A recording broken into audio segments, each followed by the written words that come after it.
They're starving civilians to steal a Palestinian territory, and they're lying about it.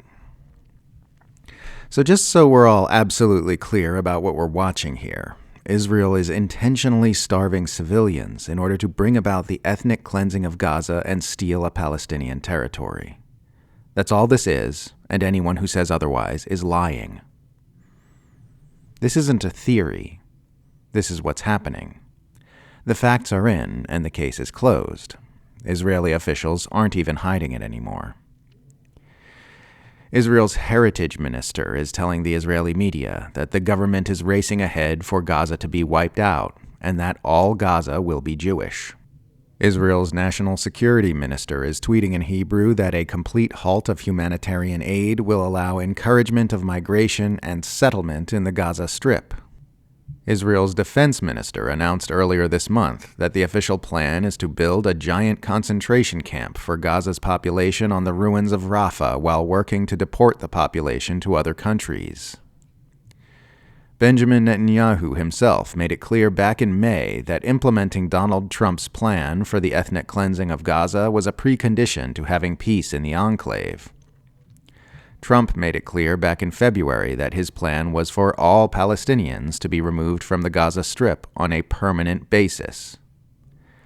Within days of Israel's assault on Gaza in October 2023, Israel's intelligence ministry was circulating a plan for the entire population of Gaza to be moved to the Sinai Peninsula in Egypt, and an Israeli think tank had drawn up a strategy for the relocation and final settlement of the entire Gaza population. Indeed, Israel has been on record scheming to find a way to relocate the population of Gaza for many decades. That's what this is all about. That's all this has ever been about. It's not about hostages. It's not about Hamas. It's not about Israel defending itself. It's about stealing a Palestinian territory, and anyone who says otherwise is lying. And the lies have been erupting like a geyser in recent days.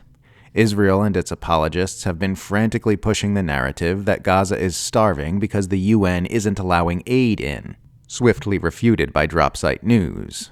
That Gaza is starving because Hamas is stealing the aid, swiftly refuted by Reuters. And that Gaza is starving because Hamas attacks people who try to go to aid sites, already refuted by Israeli soldiers telling the Israeli press that they're the ones shooting the aid seekers. The more evil Israel gets, the more frenetic its apologists need to become with their lies to justify its behavior. Starvation deaths in Gaza are skyrocketing. Many of those still alive have already suffered permanent damage, and even with a massive influx of aid and complete reversal of Israeli policies, it will be very difficult to undo the effects of the famine. Western governments are beginning to speak out against the mass atrocity in Gaza, far too little and far too late.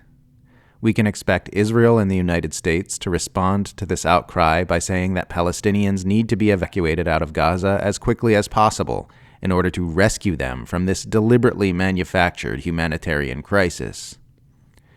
We can expect them to denounce anyone who opposes this ethnic cleansing operation as evil monsters who want to starve the poor Palestinians. And it will all be lies. They lied this entire time. It's about the most evil thing you could possibly come up with, really. If this is not evil, then nothing is.